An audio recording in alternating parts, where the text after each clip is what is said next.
One of the biggest problems with our country in the United States is something called majority rule.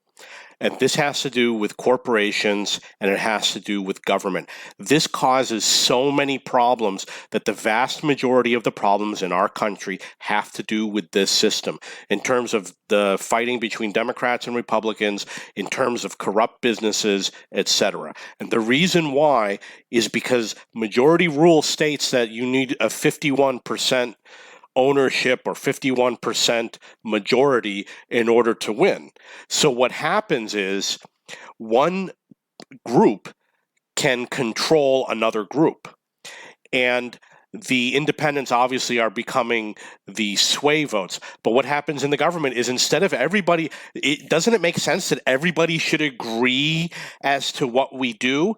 That makes sense. Why can't we all come up with laws that we all agree to? And if we all agree to them, we pass them and we live by these laws and we don't overturn them.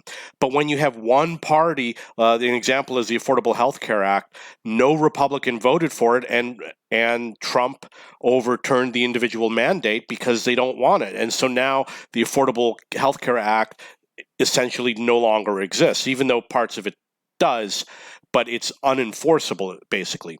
And the same with corporations.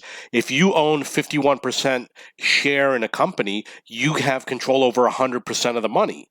So you can buy out a 51% share and then bankrupt the other 49% of the shareholders, give them absolutely nothing, take all the cash.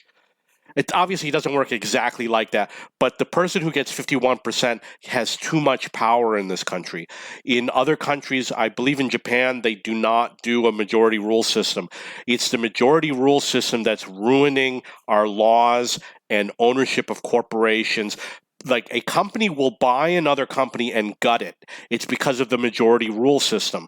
If they own 100% of the other company, they can do whatever they want. But what they're doing is they buy 51% and then the other 49% loses. That's why majority rule is the problem.